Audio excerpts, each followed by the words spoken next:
and not to scare you, but the genetics and metabolism probably the most dense in terms of the new information and concepts. Okay, so it may seem it's smaller than other units according to the number of slides, but it's a lot of concepts. So please stay focused and please ask me any questions that you have. Okay, a lot of it, if you took my biology before, biology of the cell, any kind of that type of biology, not animal biology, then a lot of the things that we're going to talk about will sound very, very familiar to you. We've already discussed the structure of the DNA, but now we're going to talk about its structure in more details. And the first thing, we need to figure out what DNA is made of. So when we say the word nucleotides, okay, we refer to the elementary building blocks that RNA or DNA are composed of. When we say about deoxyribonucleotides, refer specifically to DNA, deoxyribonucleic acid. Right? So far makes sense? So each deoxyribonucleotide, that's a tongue breaker, I know, consists of three distinct parts: the phosphate residue, the sugar, deoxyribose, and the nitrogenous base. The sugar is called, so ribose sugar is five-angled, five-cornered structure. Okay, that's ribose, with one of the corners being oxygen. And it is called deoxy because in this position, this is called 2' position. In 2' position, there is no oxygen, only hydrogen. Okay. So far makes sense? So these are nucleotides: phosphate, sugar, and nitrogenous base. Nitrogenous bases fall in 4 different types of 2 categories. So you have 2 different pyrimidine bases: cytosine or thymidine, well, thymine, strictly speaking, thymine, and 2 purine bases, adenine and guanine. You see that this guy and this guy, they have commonalities in the structure, right? The cycle here, this side oxygen, okay, ketoxygen, and these guys have commonalities in structure. What they are different, what is different between them are these side groups. Okay, so essentially this nitrogenous bases, as you already know and as was discussed before, they pair with each other. Okay, they are the reason why DNA can form double-stranded molecule, can form double helix. Okay, so when sometimes you may see the term nucleoside, so don't mix those up. Again, when we talk about the entire nucleotide, this is the nucleotide. But when somebody uses the term nucleoside, that's this. Okay, sugar and the base together form nucleoside. Does that make sense? So far, does that make sense? I really want these things to make sense. So when I use the terms, you don't have questions. Okay, what is nucleoside? What is nucleotide? Okay. Next, how these 3 parts of nucleotide, phosphate, the sugar, the base, how they form DNA molecule. Sugar and the phosphate form so-called backbone. Okay, you can see here in this illustration, sugar molecule, phosphate molecule, sugar, phosphate, sugar, and so on and so forth. Okay, so that is called a backbone. The carbons in the sugar residue have different numbers from 1' to 5'. Any idea why we need primes? It's kind of stupid idea. Well, it's not stupid, but that's how it happened. Turns out that numbers without primes are assigned to carbons in a base. So now we need to start numbering carbons in a sugar, and they go with primes. So 1, 2, 3, 4, 5. Okay. It turns out that phosphate residue right here, okay, it connects the 3' carbon and the 5' carbon. Okay. So it's it makes the molecule directional. You understand the idea? Like when you trying to think about, okay, when you have people like dancing, you know, like people form a long chain and they like do dancing, stupid dancing, you know, really hilarious one. I mean, people stand, you know, I'm gonna face somebody's back. We're not gonna stand back to back and try to dance and move one way or another, right? People are gonna face, so face, back, face, back. Same is here. It's always 3', 5', 3', 5'. Does that make sense? So we can assign a direction to the molecule. And usually when molecule of DNA is pictured, like I'm gonna picture a single strand of DNA. The general rule, which is sort of a common rule, it's not like a written law. When you picture DNA, 5' is on the left, 3' is on the right. Okay? That makes sense? Now, we usually say, oh, DNA goes from 5' to 3'. Not really. You can say it goes from 3 to 5. Just so it happens that we say it this way. It doesn't bear any deep idea, okay, deep concept. That just 5' to 3'.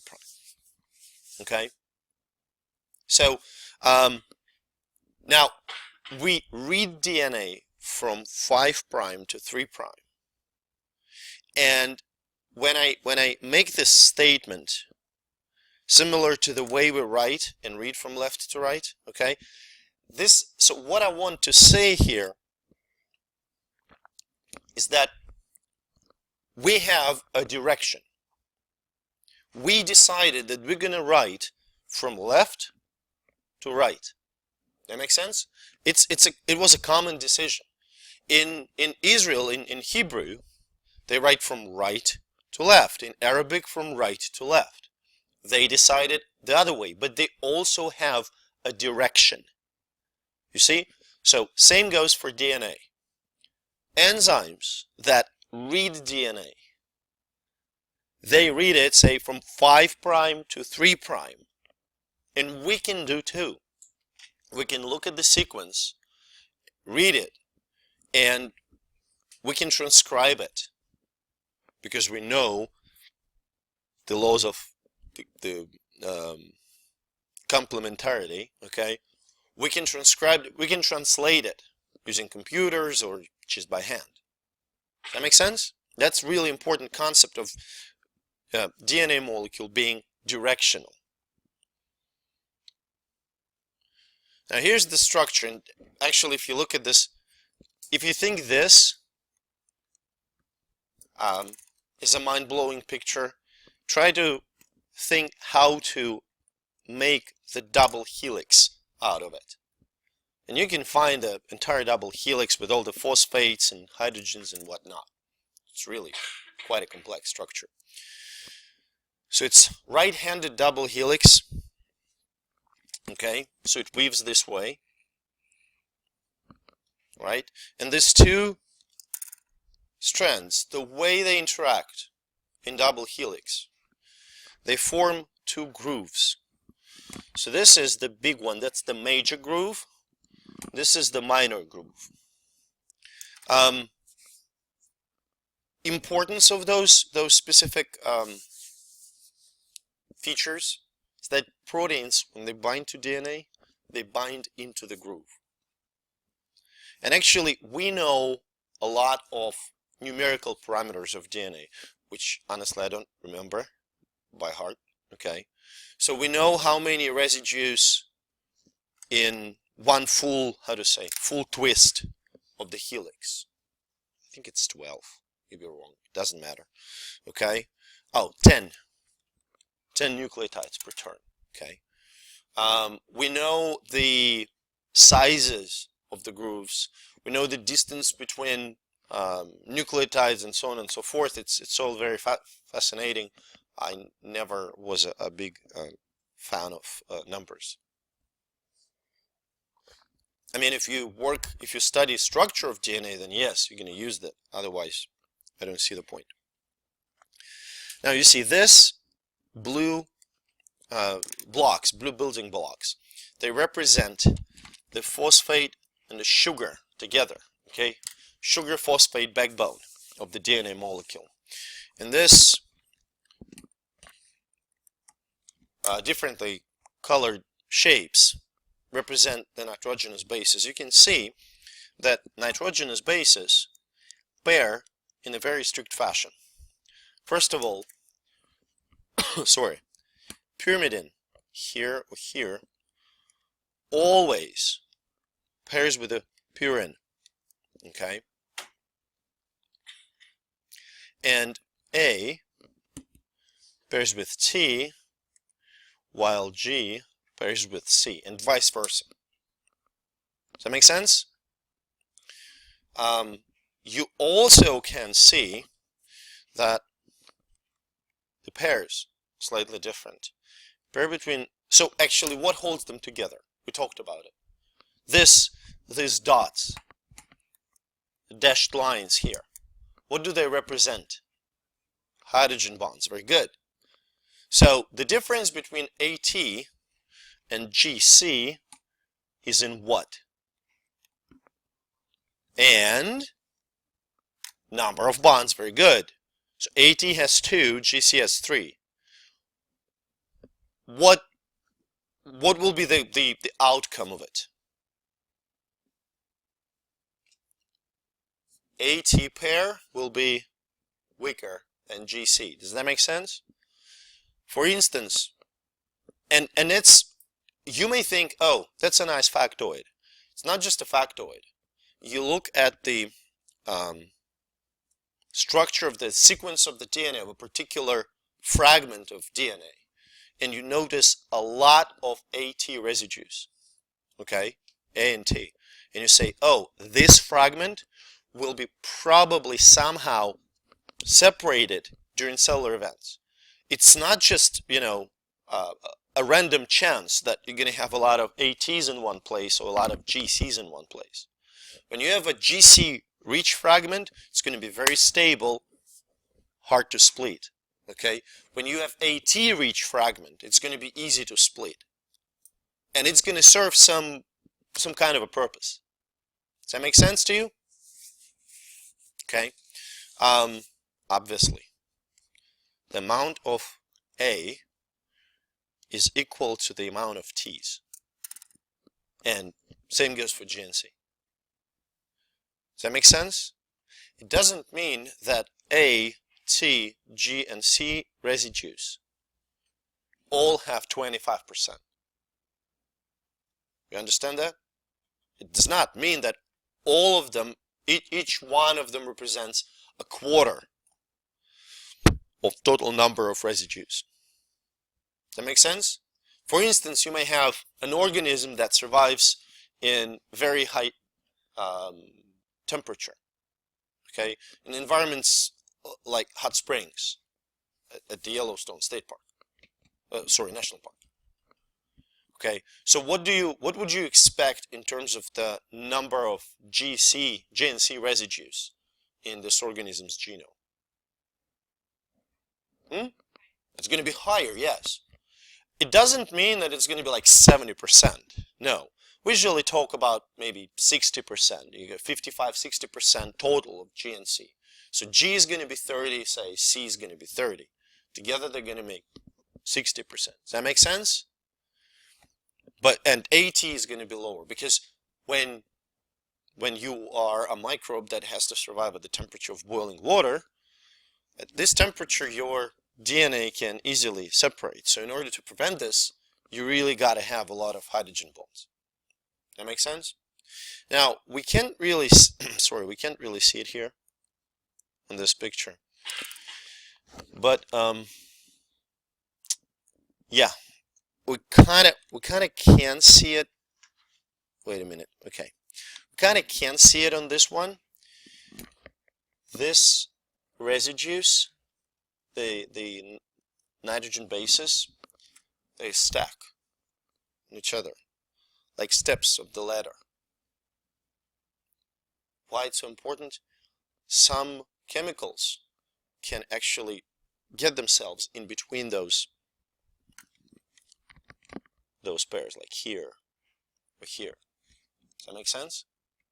Okay, and that in turn will have implications for things like mutations, for example, or visualizing DNA. Any questions so far on the DNA structure?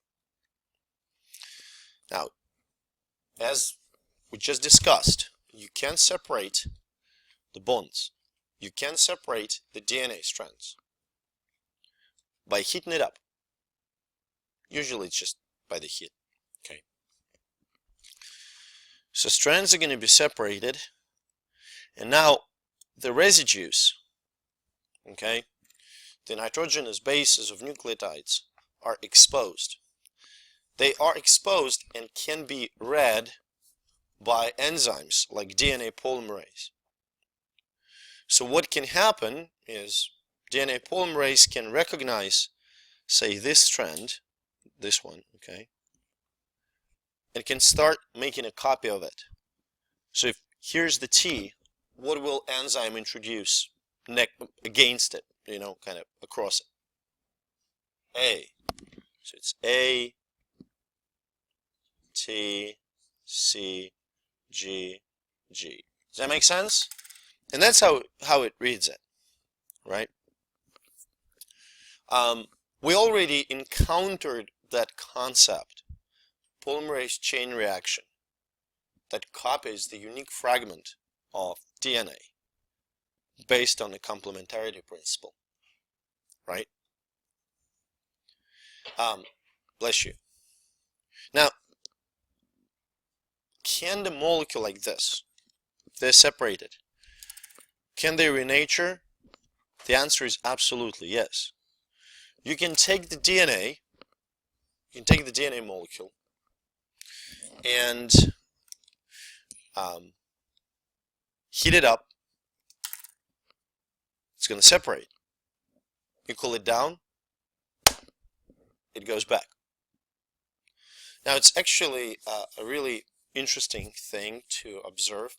The denaturation of DNA molecule, the separation of strands, is called, it's sort of a jargon, but it's a jargon that kind of got stuck since like 60s. The process of DNA separation, the strand separation, is called melting.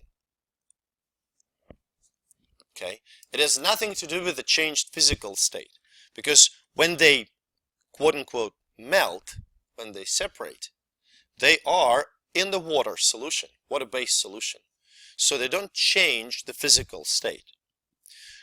Why melting? You can measure the absorption of UV light by the DNA. right? So if you take buffer, like water with some salts, throw in some DNA, this solution will absorb UV light. And the more DNA you throw in, the more UV light it will absorb. Does that make sense to you? Now, if we will try to plot the absorption versus time, this is your initial solution where DNA is in the form of double strand. Okay? We good so far? You heat it up. And you have immediate increase in absorption. And that increase happens.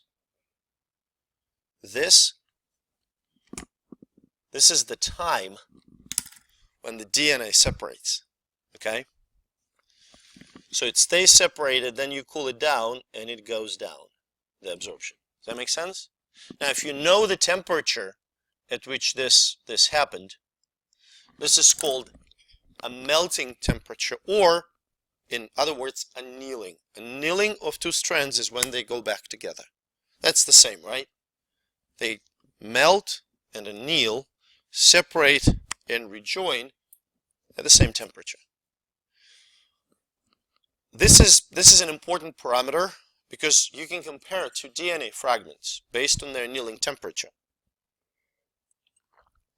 And if you have one fragment that have an annealing temperature of, let's say, 55, and another has an annealing temperature of 65, which one is more stable?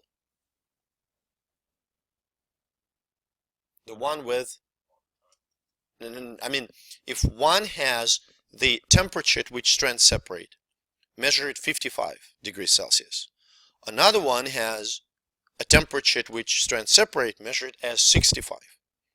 Which one is going to be more stable? 65. Does that make sense? So, and that allows you to compare the DNA. It gives you another measurable parameter. Okay? It's really useful for different lab procedures. Now, this complementarity thing, the possibility of precisely copying DNA molecule is not only useful for PCR, it also allows you to do things like recombination, which we didn't really talk about. Basically, it allows you to take one huge fragment of DNA and insert it in a very, very specific manner into another fragment of DNA. So if you want, you've all heard about genetically modified organisms. I don't know, potato with the gene from northern fish that makes potato resistant to cold, okay, cold temperatures. So how it is achieved? That exact gene was incorporated in the genome of potato in a very specific place by pretty much ends of the gene being similar to the place where it's inserted. Okay, it's a really cool process. Okay, being able to stick genes wherever you want. Think about this: the entire history of humanity, okay, we were dealing with creating better crops that, I don't know, produce more fruits, veggies, more whatever we eat, or more resistant to cold, more resistant to pests, I don't know, anything. And it was all selection, not natural, it was human selection, but we selected mutants, okay? We picked the best mutants, okay? But it was entirely, well, it was, to a large extent, it was completely random, okay? If we got lucky, then we got the mutant, okay? Now, we can do direct mutations. We know the function of the gene. We know, oh, let's stick this gene into that crop and see what's going on. Okay, it's pretty neat. Instead of doing random search for generations, we can now complete this in a couple of years.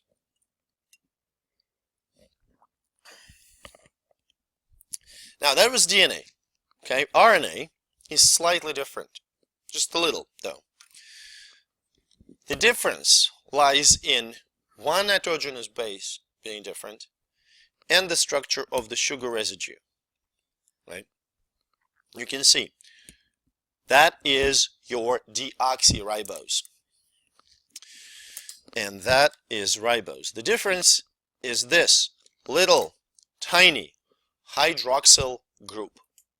So you throw in one oxygen, and then you receive a nightmare of any biochemistry student, and actually any lab.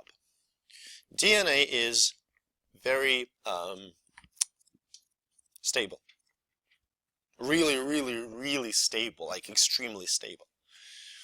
When they say about cloning a mammoth, it's probably not in the nearest plans, the scientists. Obviously, the only answer why do we want to clone a mammoth, the only answer I can give is because it's cool. That's it. I mean, I don't see any, and we can practice the technique. Other than that, there's no point. Okay. But we don't have the entire genome of the mammoth. On the other hand, I don't know if you've heard, several years ago, there was a study in England.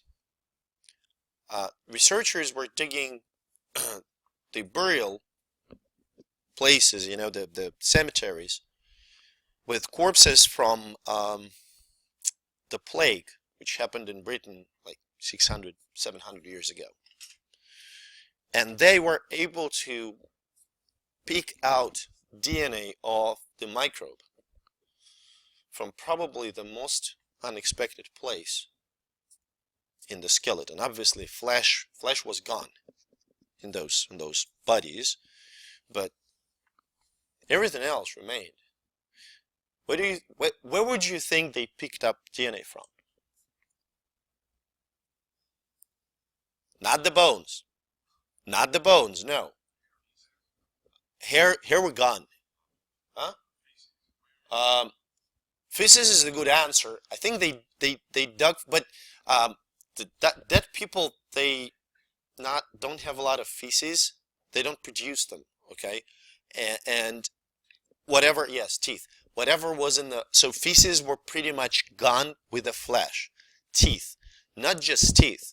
Think about this.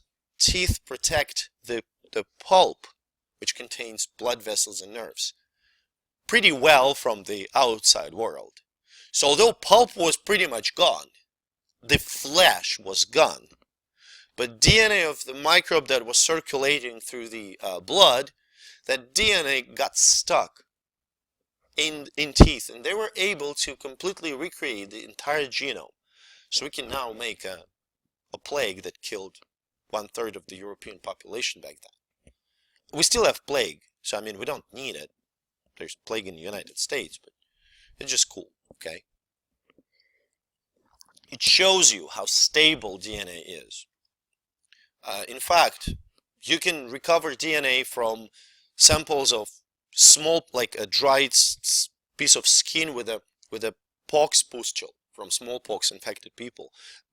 There were examples, you know, scientists did that. It remains stable for a very long time. Okay, so you leave your genetic trace all over the place when you spit, when you drink coffee and throw it away. Your DNA stays on the cup and everything. RNA, on the other hand, is extremely unstable. We had a joke that if you look at the RNA in the wrong way, it's going to start falling apart.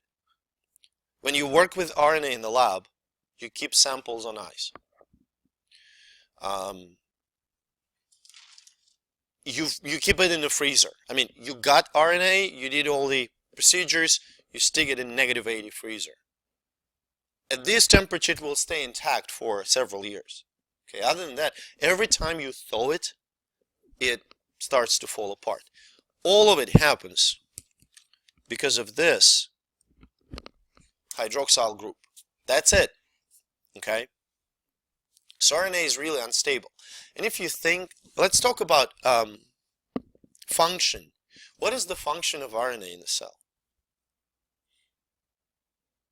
The the big function of RNA. Yes, to serve as a template for the protein synthesis, right? To be translated. Okay. Now, does that make sense? Like, remember the cookbook analogy? Your cookbook remains in the living room. That's your heritage. But when you snap a picture of the recipe and you cook whatever you want for dinner, do you want to keep that picture on your phone? You don't really have to, right? You can delete it. You don't need it anymore. You can go back and snap this picture anytime you want. You still have the original cookbook. So you still have the DNA. When RNA is produced, it lives for a very short time in the cell, and then it disintegrates. Because otherwise, proteins will get accumulated over and over again. Does that make sense? Okay, so that's one difference. Another difference is the uracil residue instead of thymine residue. I would love to tell you what is the importance of that difference, but I can't. It probably has something to do with the recognition by enzymes. So that enzyme would recognize, say, DNA, but not RNA, or vice versa. Make sense? For instance, in the mammalian cell, in our cells, there are no enzymes that can directly copy RNA. We can take one strand of RNA and make a copy of it. We can take one strand of DNA and make a copy of it. So there's probably some differences. Okay. Now, RNA in the cell exists in the form of a single strand. It doesn't form double strand. Normally, it doesn't form double strand structures. Okay. In the cell, in a bacterial cell or in the mammalian cell. Interestingly enough, viruses, when they reproduce in the cell, they do form double strand RNA structures. Okay. Now that's really an important thing that I told you here. So if you think about this, these double strand structures can be a marker of virus infection for the cellular response. Does that make sense? So cells have special proteins that will recognize these double strand structures and will send a signal to the cell. Look, something is going on that is not normal. You don't make these structures on the regular basis. So we have this double strand RNA structures, we're freaking infected. We better do something about it. Does that make sense? So that's kind of a neat thing here. But RNA can form so-called hairpin structures. So this is the typical hairpin, which is very nicely folded, but it's really hard to appreciate what's going on. So this is more common depiction of the hairpin. Okay? You see the nucleotides, the nitrogenous bases that pair in the stem of the hairpin, not pairing in the loop. Does that make sense? So these parts are complementary and nothing is complementary over here. Does that make sense? Why I pay so much attention to these hairpin structures? Because it turns out that RNA molecule in the cell is folded in a very, very, very complex way. And the way it is folded determines its function. So again, we have a structure that determines the function. We can't predict what the function is going to be, but we can say, oh, okay, so we have hairpin structure here, it may work as the stop for some other product, some other enzyme. Does that make sense? It physically prevents something from moving, or allows something to bind, or doesn't allow something to bind. So those hairpins are an important element of the RNA structure. That makes sense? Again, if you heat up RNA, the structures, the hydrogen bonds here, will essentially break down and will denature. However, I do not recommend to heat up DNA. It will denature, but then almost immediately it will start to fall apart. It really is unstable molecule, like extremely unstable molecule. It's a pain in the butt to work with that. Now, DNA is pretty boring. DNA structure is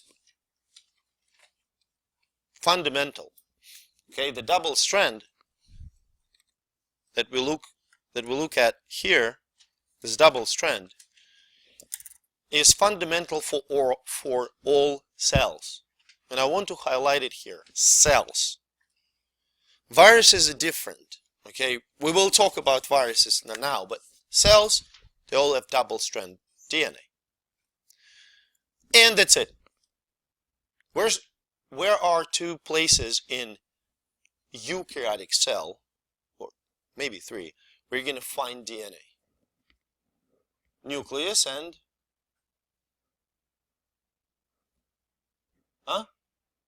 another, the organelle that is the product of endosymbiosis, mitochondria or chloroplast, right? That's it. That's it. If DNA is in the cytoplasm, you're in trouble. It shouldn't be there at all. That's another marker for virus infection, by the way.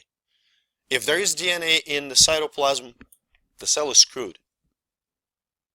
Right? So DNA, it's in the nucleus, it's always double strand helix. That's it. Boring. RNA has fascinating structures and can be present in several types. Now, I give you here not the four most, well, probably four most important, the ones that I really want you to know. There's 4 types of RNA. One that we already talked about is mRNA. Dominic mentioned that it is used for protein synthesis as a template, right? M stands for messenger. Sometimes M stands for matrix. It doesn't really matter. mRNA serves as the template here. Okay, you see the template for the protein synthesis. You can see protein over here, right? That makes sense? So that's the picture of the recipe that you snapped from the cookbook. rRNA stands for ribosomal. So that's the ribosomal RNA. Sorry, no, that's the tRNA. Ribosomal RNA will be somewhere in this one or in this one. That's kind of an interesting molecule. It's the element of ribosome that makes, yes.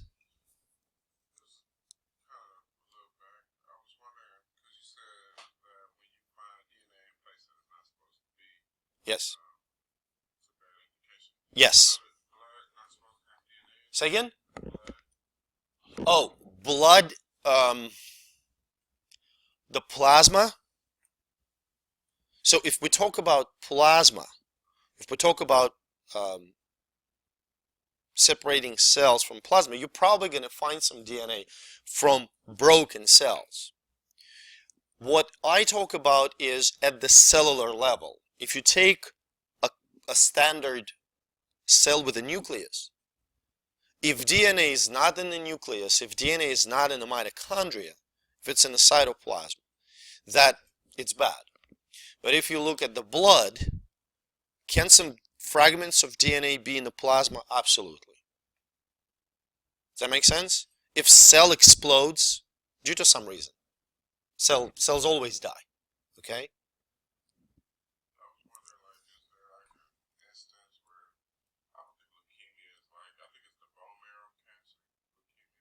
Yes, it is.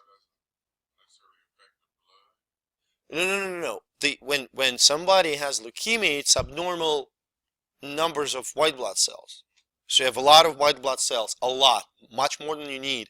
But the fun thing is that those white blood cells, they're not functional.